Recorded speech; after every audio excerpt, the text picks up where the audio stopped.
going to try to inform you guys a little bit about the process, and feel free to ask questions along the way if you'd like. And if we get too many questions, what we'll do is we'll just move them to the end and just do the Q&A at the end.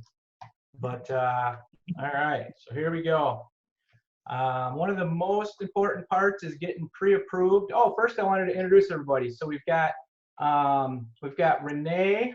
Go ahead and say something, Renee, so your face pops up after I stop the share here. Hi there. I was just going to text you and say, introduce us. Hi, I'm Renee Deering. I'm a buyer's agent. All right, we got Casey. Hey, everybody. And then we got Kevin. Yep, how's it going? All right, cool. So Renee is going to talk to us about the pre-approval process and why it's important. And she's got some real life scenarios that she went through. So she's recently, so she's got some things she can talk to you about. Well, it's really important. I didn't know if you were going to show the videos first, but you'll see in a moment. Mark's going to show some videos on a couple of our local preferred lenders, which are awesome. I can't stress enough how the lender is an important part of this, the beginning all the way to the end. They help make it a streamlined process, but they definitely at the very beginning, before we even start shopping, it's important to get pre-approved, because there's nothing worse than trying to shop and you have no idea what price range you're looking for. And so that's kind of a bummer if you're out there and you're looking at a house that's either, too far above your price range. But the second thing is to get that pre-approval letter. It definitely that way, because in today's market, you've got to be on the ball and have a pre-approval letter. A lot of people are like, oh, I'll just check with my bank. But we always have our preferred lenders reach out to you, because in the long run, they could save you money on an interest rate. And definitely they are involved in the process. What Mark's talking about, personally, we are purchasing a home, and Rusty Darter does a great job of, he does videos that make it feel like you are with him every step of the way. Kevin Polakovich with the Treadstone team, you're going to get hold of them. I've called Kevin before. He was in the Bahamas, and he saved one of my deals that went all the way 40 days in, went to underwriting, and my buyer had an out-of-state lender, and it failed in underwriting 40 to 45 days in. So Kevin Polakovich, I called him, he answered in the Bahamas, was able to put my deal back together. And so both of these guys they're preferred lenders, they're local. I can call them on a Saturday afternoon, I can text them, and if we have an issue or question. So I always, promote local lender, because a lot of times people they think, oh, I'll just use my bank. And these guys are mortgage specialists, and they make that process really streamlined. Perfect. Yeah, definitely. They, 7 at night, your client's wanting to write an offer, say it's, 10,000 more than they're used to looking at, and they want to know what that payment difference is. Guess what? You can get both of these guys on the phone 7 at night, on the weekends, whatever it takes. So, local lender, it's always good to check with that second or third lender. If you are, with the Quicken Loans, if you're with the local Lake Michigan Credit Union, if you're with any of your Fifth Third banks, we don't want to say don't use them. Definitely they're great banks too. But we just say it's always nice to maybe check with another one. They might have $500 less closing cost, or they might have a eighth of a percent difference on your interest rate, which adds up to big money over 30 years. So, Sure. So definitely. So that is a little bit about the getting pre-approved. And so what we're kind of mentioning there is, in this time and over the next couple of weeks, all of our buyers who are hanging in there. They've looked a little bit maybe already before we got locked down. They've maybe started the conversation with the lenders. We're just kind of encouraging right now in this downtime, the lenders are still working. So get a hold of them, get that pre-approval, get all your ducks in a row. so that we are absolutely ready. It is going to be crazy when this market releases. There's going to be some pent up energy, and we're kind of known for having our clients be super ready, and we win a lot of bidding wars because of that. So we just wanted to encourage and stress to get pre-approved for sure. All right, so next thing we wanted to talk about was saved searches. So while we're on this time at our home where we have lots of extra time, it's kind of a fun time to do some searching and learn how to use our site better and save some searches. One of your buyer's agents, one of the people here on the call with us, they're going to actually save your search for you, so you don't have to become an expert in saving searches here. And so you'll just tell them, hey, I want this school district, this area. We can make boxes around different areas. We can go by school district. We can get as creative as you'd like. And then what happens is those homes will be emailed to you automatically. And we can set it to be daily or weekly, whatever frequency you would like. But there's some pretty cool tools on here too. So this would be a good time for you to look at them, mess around with them. The one I'm showing you right now is the distance drive time. So the address is downtown Grand Rapids, and the client that we last were using this with needed to stay 20 minutes from downtown.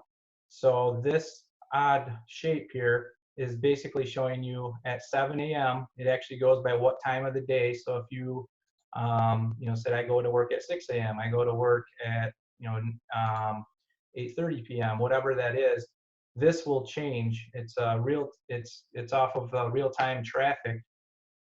Take that back, not off of real-time traffic, but off of the study of traffic, I believe. I don't think it's real-time like Google is sometimes, but this will get you, you can kind of see 20 minutes can get you pretty far out in certain areas just because of the highway. So it's one of the cool extra features that you probably didn't know about. You yourself can save searches. You can put in all the different criteria you're looking for. If you wanted to set up a second one that's just for vacant home up north, if you're looking for a cabin or a cottage or a piece of land, or if you just want to if you want to just go around your current neighborhood and do for sale and pending and just kind of watch your neighbors go up for sale, you can click that and hit save search as well. We can do it for you, but you have a lot of that at your fingertips as well. There's some other really cool things that you can do on our site. You can you can ask for email updates on certain zip codes, and it'll just tell you, let me try to get this out of the way. It'll just tell you how many homes were for sale last week, and then if that's up or down, and it tells you percentages of average price and where things are heading. So some people are charts people, and they can get this emailed right to you. So this is just two of the features we've got right on the site. Once again, if you just called us and said, or emailed us, whatever, and said, hey, that looks pretty cool, set that up for us, we'll do it for you. So get familiar with, if you're really familiar with your Zillows, if you're real familiar with your Trulias, different formats, go ahead and continue to use those. We're not saying not to use the one that you're comfortable with, but we also have a great app that just got a nice makeover, and so check that out as well. We can get you the correct link on that. As I'm saying it, Zillow, if you are a Zillow user, make sure you tell your buyer's agent that you're using Zillow. We have a special account where we can have you click that you're working with us, and it takes out all the spam around the outsides of it, and it actually cleans up the use of using Zillow. We've got a special partnership with them, so pretty cool feature.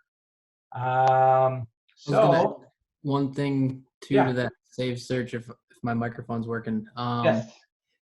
Sometimes you might be looking in two different locations too, so we save multiple searches. So I think Mark mentioned that too. So whether you're thinking lakefront or something, a little more specific, or multiple price ranges, or we have clients looking for land. So just different maybe you're looking for land and or open to new construction already built. So it's just really cool. So we can save multiple searches under one account. And I think Mark mentioned that too, but just so you're aware. Yes, yeah, more than you could have. Shoot, I don't even know what the limit is, but I think you can have quite a few searches just under one account. So um, that brings up a good point too. While you were talking, Kevin, it reminded me that a perk with working with us is that we've got 100 agents at our Remax Grand Rapids location, and we have a private page that we're always talking about. This listing's coming up next week. This listing's coming up, right after the lockdown's over, whatever. And that's how a lot of homes actually get heard and sold. So another key factor is making sure we know all of the areas you're looking, and we have this is a good time for us to really know exactly what you're looking for. If we hear later like, oh, I would have done Jenison, that would have been fine. It's like, oh darn, if I would have known that so-and-so just listed one and it sold in one day. But we got the inside scoop on a lot of listings that are coming up. So ask us about that too. All right, so that's the safe searches. How to negotiate. We got expert negotiator Casey is gonna jump in and talk to us a little bit about negotiating. Yeah, so, as many of you know, from friends and family shopping or being in the market yourself, it's pretty competitive out there. So we just want to run through a quick list of some of the things that help us find success in this market. So number one, we have being first to the home. This is huge. The longer it sits on the market, the more people that are going to see it. So like we just mentioned, the saved searches go a long way. Staying in close communication with your agent goes a long way as well. We have a lot of different ways that we do that. Facebook groups is a big one for those of you that are on Facebook. So if you don't have a Facebook group with us, let us know. We'll get that started for you. Group messages, things like that. We're really big on communication and getting some of the team members involved, just so everybody's aware. The next thing would be a strong pre-approval letter from a local lender. So like Renee talked about earlier, having a lender that's available on the weekends at night when a lot of these transactions are happening is huge. Also, the other agent, the listing agent, the sellers, them knowing that you're working with a good lender and you have a strong pre-approval, that's going to put their mind at ease, and when they're considering what offer to take, that's going to go a long ways as well. Strong offer tips. So few things that we might ask of you depending on, the different situations, how many offers are in, how competitive we need to be. There's going to be a few things that we're going to, maybe ask or throw out there. So we can do things like a big deposit, like an EMD, just showing that we're really serious in the transaction, that we really want the house. Appraisal guarantee. So that's just throwing that out there, kind of putting the seller's mind at ease again, in case there comes into a negotiating at that point, saying that, we're going to, guarantee that we're going to, help out a little bit in that area, and just kind of take part of the negotiating, part of the question mark out of the equation. Let's talk about that for a minute, real quick, Casey. The appraisal guarantee, that we use it and talk about it all the time, but just to kind of let you folks know what that means is, like, say the house is listed at 180,000 and there's 5 offers on it, and you are willing to write an offer for 190,000, 10,000 over asking, which is pretty common right now, so it's not crazy.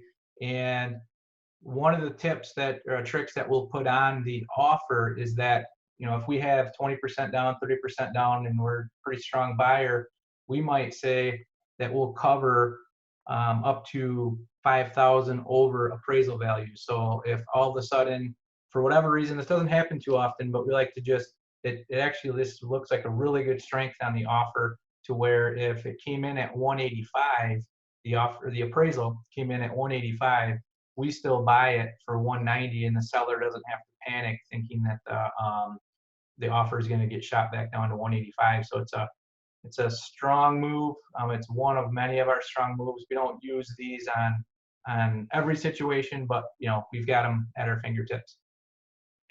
Yeah, and like Mark just mentioned, it is a strong thing to offer up, and honestly, 99% of the time we don't end up using it. Normally those appraisals come in, right where they're supposed to. So moving on to the next one, escalation clauses. So this is kind of like any of you that use eBay. It's essentially kind of bidding. So let's say again, the houses were listed at 180. Depending on your motivation, how bad you want the house, we can set a max purchase price. So let's say 190. Anything above that, you can rest assured that somebody paid too much and paid more than you were willing to. But we can set that in increments to be every offer by $1,000. So somebody comes in at 185, you get the home for 186, and so on up until you reach that max of what we set it at. Anything above that, obviously we would miss out. But that's a nice way to kind of assure that you're not going to overpay, but you're also going to be able to write as strong as possible up to what you're comfortable with. So that's another, in a really competitive situation, that's something that we can write in. The other thing too is we might ask you to do some things like signing extra documents and things like that. A lot of these documents, they have to be signed within 72 hours, or like the deposit has to be in within 48 hours. Some of these things we're going to ask you to do ahead of time, just because it shows the other agent and the sellers that we're on top of the ball. We really want this deal to happen. We're crossing the T's, dotting the I's, and throughout the whole process, we're going to be reliable, taking care of things on time. So a lot of these little things just instill confidence in the sellers and the other agent to accept our offer, because they know, it shows how we are going to be to work with for the next 30 days until the deal's closed.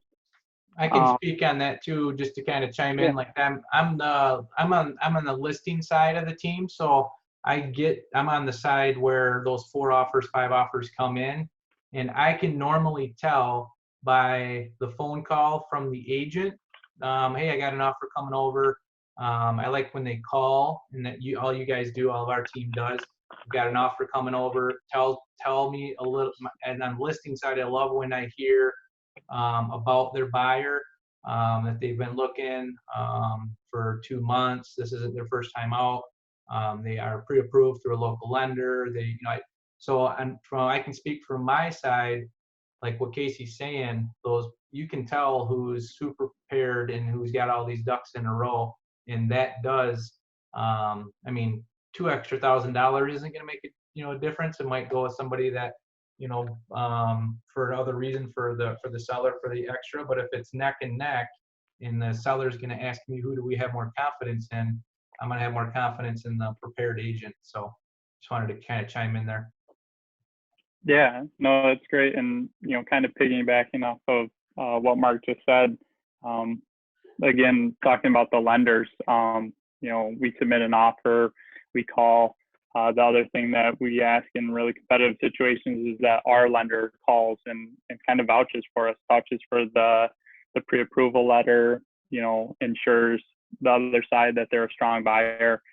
So again, going back to what Renee talked about, having a good local lender that's available, whether they're, out of town, or it's a evening or a weekend, having somebody that's available and willing to make those calls goes a long way, because chances are a lot of the other agents are going to recognize that lender. They're going to have worked with that lender. They're going to know, that lender's strengths and their willingness to get the deal done and to save deals, think outside the box, all that stuff. And, sometimes with the bigger banks, listing agents and sellers look at that as a negative, because they know that they're maybe not going to be able to get a hold of them, not going to be able to discuss the situation if something arises.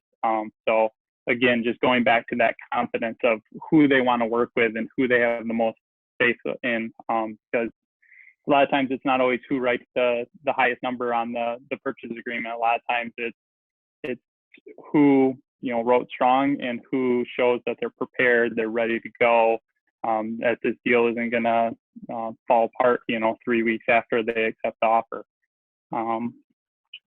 Yeah, I was gonna say something too, Casey, on that. Yeah, go ahead.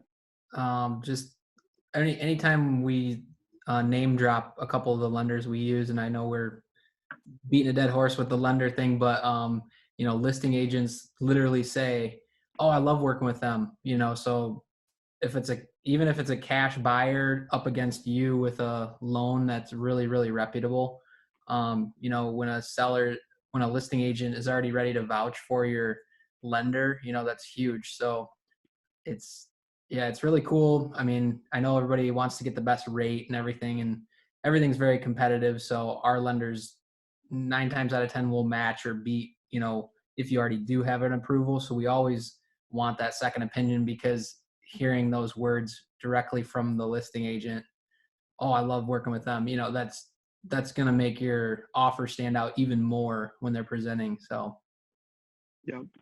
Yeah, exactly. I've heard that a few times too. Oh, I just had coffee with Kevin last week, or, you know, oh, Rusty's great. You know, I hear that a lot from listing agents when we're submitting offers. So, sorry, I'm just trying to figure out what Yeah, else. I can touch on that last point there, that last bullet point. Basically, I always like to just have you guys and have the buyers prepared. You know, it's a seller's market still. So I'm assuming even if you watch this video for 6 months from now, it probably isn't going to be changed much. It's definitely a seller's market. And I just like kind of throwing it out there, and letting the buyers know, especially in the tight price ranges, 200 and under, you know, be prepared to miss out maybe on a house or two. It's super competitive out there. If there's 5 offers on a place, you know, 8 offers on a place, we're usually either winning or we're coming in second. But second is the first loser, so that's never fun. And we, you know, we do miss them a couple times, and then we've even missed, a couple clients have missed 2 or 3. So it's just competitive out there. Just know that knowing that in advance, I think, is really going to help. Sometimes that emotional roller coaster that can happen, and you don't want to get frustrated with the processes. But you know, we've been in the trenches a ton. You know, we know how to make it as smooth as possible. But I just like throwing that out there. Yeah, no, that's good, because, you know, there are situations where there's a ton of offers, and like you said, you know, we're always right at the top and doing everything we can, and, you know, advising you with what we think the best. And I also want to say too, you know, is we're all, you know, we want it just as bad as our clients do. You know, that we hate missing out. It does happen, but you know, chances are, if we go through all these tips and tricks and write as strong as possible, you know, we're winning or coming in second. So it really does go a long way. They seem like small things, but all those things added together make for a really, really strong offer and confidence on the other side. So Perfect. Thanks, Casey. All right. yeah, absolutely. So inspections. Kevin is going to talk to us about inspections. And let me get your little cheat sheet for you. There you go. the fun part, inspections. We give you a good one. Hold your breath. Yeah, it's inspections are built into your purchase agreement. So a lot of people, you know, stumble over that. They're like, you know, do we have to do them? Should we do them? You know, what is an inspection? I heard somebody's inspection failed. You know, there's a lot of unknowns about it, but yeah. So a home inspection is the part in the contract that you have a 10-day window to have. Usually they're like ex-builders or licensed home inspector. Someone come out and actually, you know, go behind the curtain a little bit and peel the, I guess what's a good analogy, peel the layers of the house apart a little bit more than just what you see with the walking through, and, you know, oh, I love this kitchen and the cabinets are perfect and the layout. You know, he's like, oh, well, actually, you know, none of these GFIs work. And it's like, all right, well, you know, some things are small, but some things are big. So yeah, every house has the opportunity to get inspected. You can shorten your window. That's that's the negotiating tactic that we've talked about recently. Or you can eliminate your inspection. But we 9 times out of 10 are going to tell you, don't do that. You know, you need to have the house checked out thoroughly, and lean on somebody with some building knowledge and some structural knowledge, and give you a good feel of what's going on, the bones of the house wise. So with that, we kind of say there's a report card with home inspections, and actually the report card only goes up to a B plus, so, or an A minus, depending on who you're talking to. Brand new construction gets an A minus. Yeah.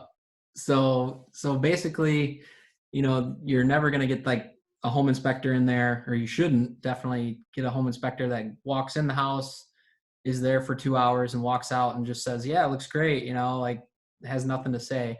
So there's going to be, that's kind of the next point is, you know, there's items on the home inspection, which we get a copy as agents. Sometimes well, we try to be there. We'll probably show up like at the end of the inspection so we can catch the summary.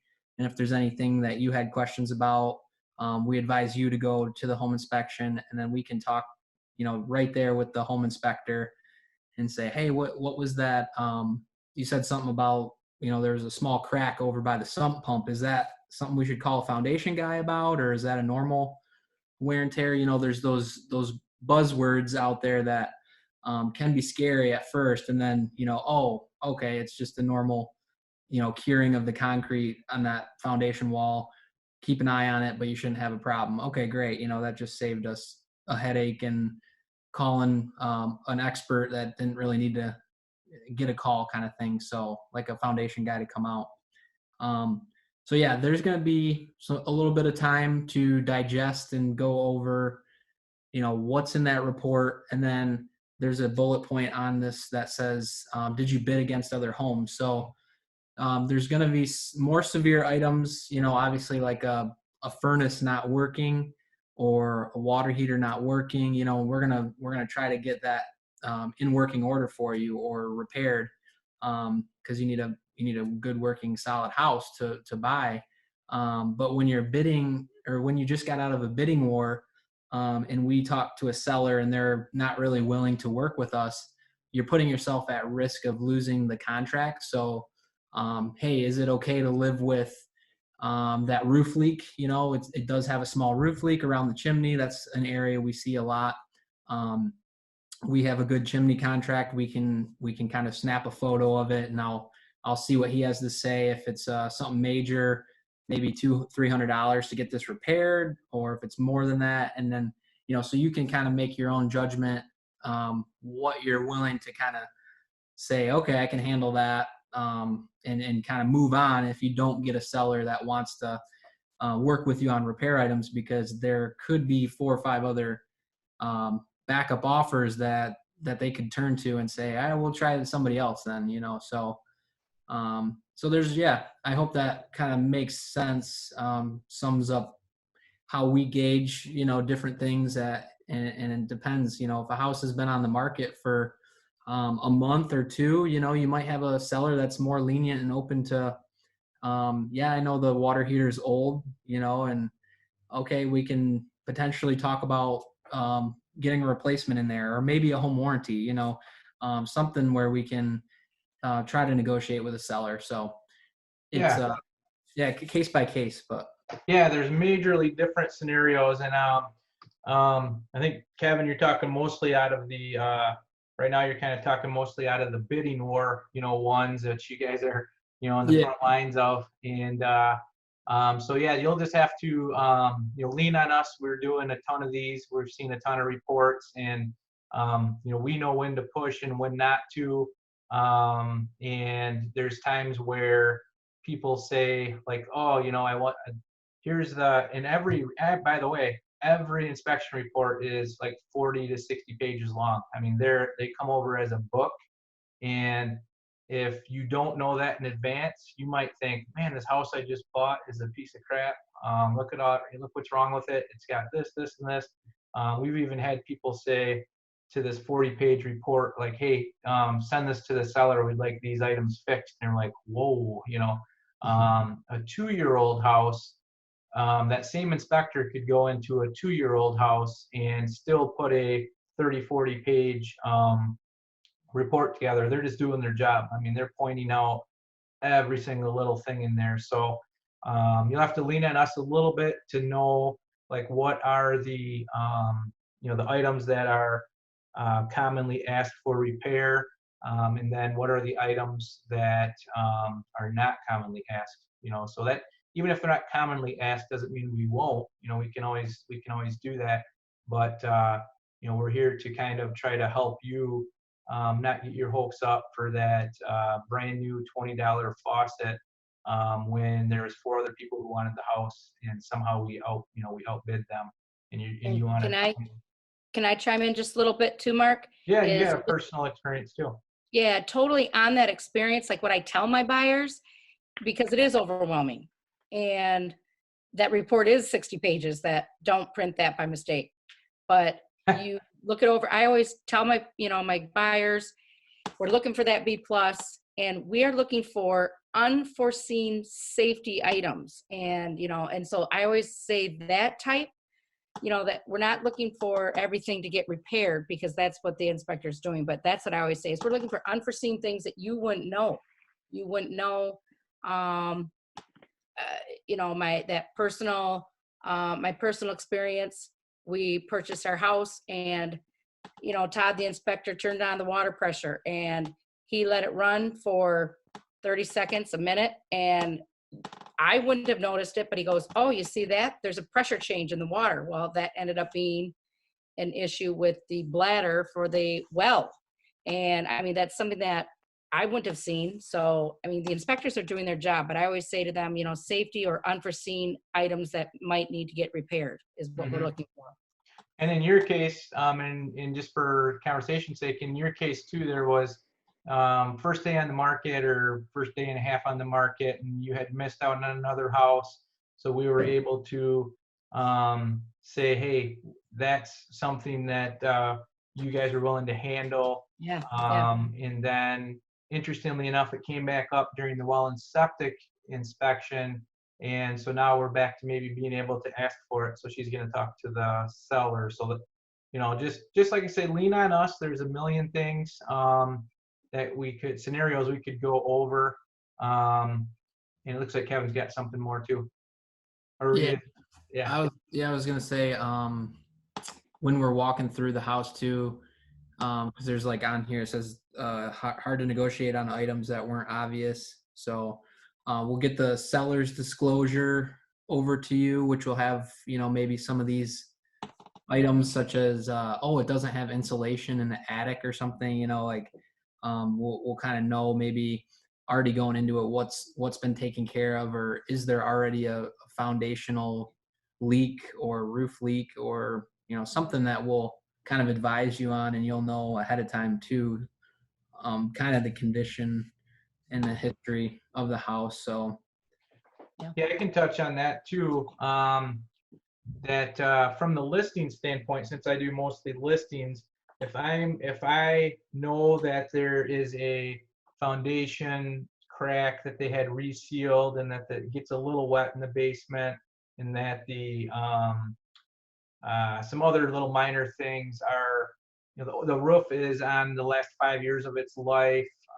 If the windows are older, all those things, just remember that, a good listing agent took all those things into consideration and priced it accordingly. And that's actually why you're writing an offer on it. So yeah, I don't want to beat this topic over the head, but it's worthy to talk about in depth. And like you say, we'll have, and the cool part is that there's hardly no two homes that are the same. So but it's almost like, what's that Allstate commercial? We've seen this, or we've we've covered it or something. Yeah. So Can I just share real quick? Actually, the last inspection that I did with Todd from Alert's the company that we use quite often because they're extremely knowledgeable, very thorough. Like, like Kevin said, they give you a 40-page report and point out everything. But, I think my buyers going in had different expectations of what to expect. And it just came back with a lot of little things, nothing major, nothing of giant concern. But it's just a long list of stuff. So they were kind of overwhelmed at first, and Todd just mentioned, it's my job to point out everything that's wrong with the house. Like, I'm not here to tell you what's good about it. And, at the end, he ended up saying, this is a great report, even though there's a bunch of stuff on there, just little stuff that, you might have to put on, over the next year, a project list and just kind of, touch up some things. But, every house is going to have that. It's been lived in. There's projects that the sellers had beforehand that they never got to. But, it is their job to point out absolutely every little, flaw. And that's why they're good at what they do, is because they point out, a 40-page report of, like, even the smallest thing. So if you do get a long report, chances are it's still a great home, and, we're looking for those big red flag items that are going to cost you a lot of money and that we're going to have to walk away from. So.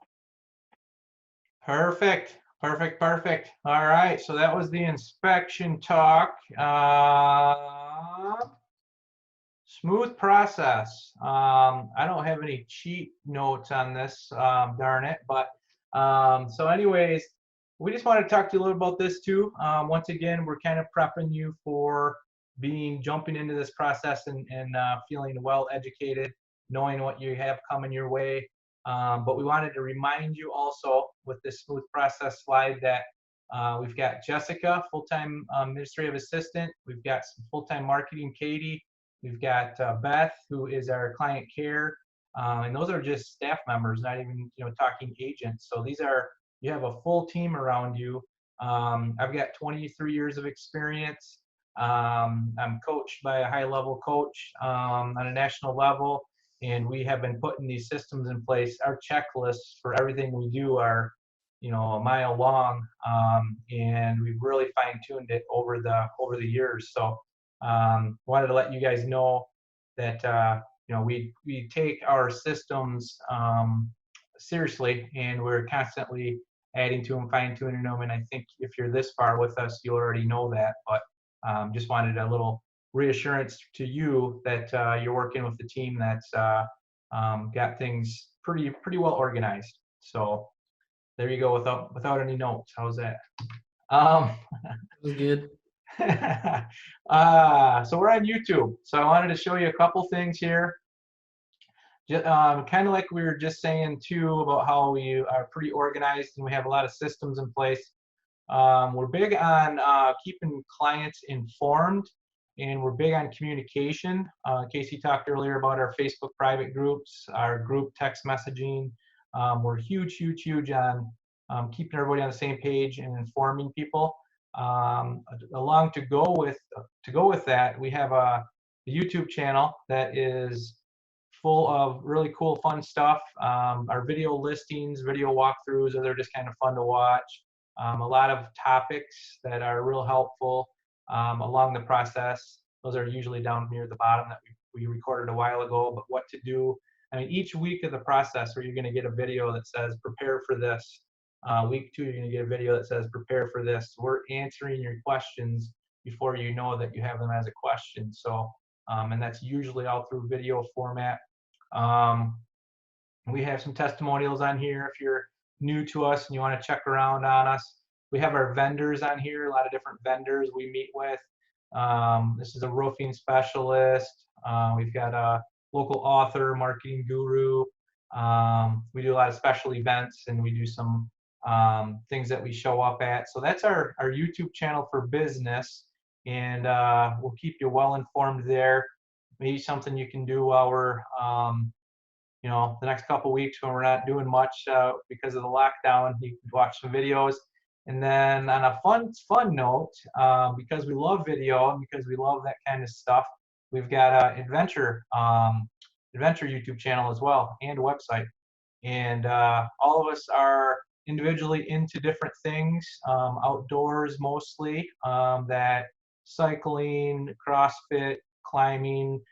Renee's a dog lover. You know, we all have cool little things that we're part of, and we love to share our experiences, like where this cool trail was or what we experienced over here. And then we also like to hear from our clients. And you know, we've got a CrossFit team, we've got a softball team, we've got a cycling team, all Remax, and we're pretty active in the community. And so we put together this YouTube channel that kind of shows all of our sports and stuff outside of work. So check that out.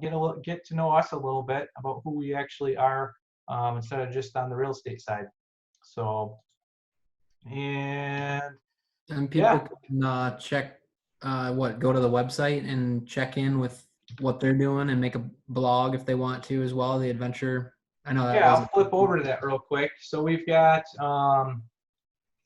a Facebook page. This is the website. So we've got the website, which is full of different things. You know, you can find different reviews, hot spots.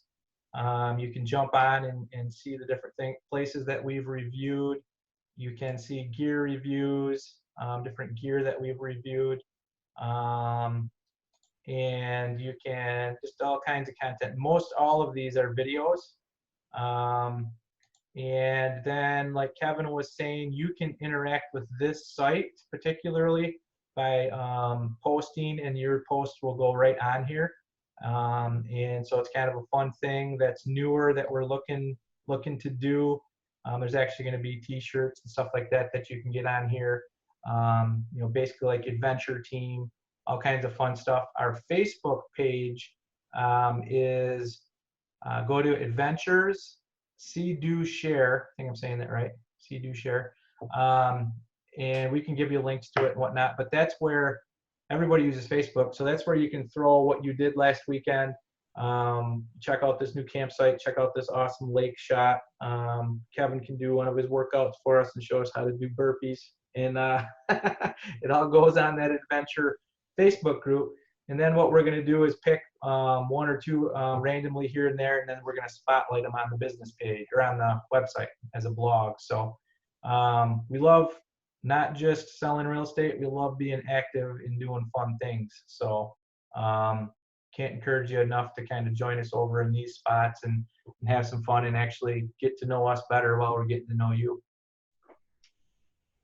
So Yeah, sure. I'll touch on the other part of YouTube is like when we're talking about the house like that you're wanting to offer on in the driveway, and yeah, well there's two offers on the table. I know that, and here's what we should do, and you start explaining, and then you guys get in the car or something, and you 5 minutes down the road you're like, wait, what was that again? Like, how are we doing this? So we always refer back to this library that we call it our toolbox. Mark always says we got a big toolbox, so which we do. So it's kind of cool that we can share things that have worked for other people, and there's always going to be a little bit of variance with house to house, but the core stuff is built out really well, and really there's 100 moving parts, but somehow magically it's pretty smooth, from point A to all the way to closing. And so I've bought a house twice now, and I'm learning every day. And I think, you can't ever learn enough. So that's another thing. Like, our team is always constantly learning, looking for the cutting edge, how we can help you guys, adapt. You can see on this YouTube video, federal rate 0%. What does that mean? We're doing this webinar. So there's always going to be new stuff to talk about. So. For sure. And like Kevin said, I've been doing this for so long, you'd think that maybe I just, I know it all and we're good, blah, blah, blah. No, I'm the opposite. I like to learn daily, and challenge myself and connect myself with others who are doing same amount of business and or more, and learn from them on how they're making it smoother, how they're making it better. We didn't even touch about all of the different client appreciation parties and all that, but we'll save that for another video. We like to spoil our clients as well. With us, we're going to do a bunch more of these and answer questions as we go and keep you guys informed in the ever-changing market. So thanks again for joining us. We'll catch up with you guys later.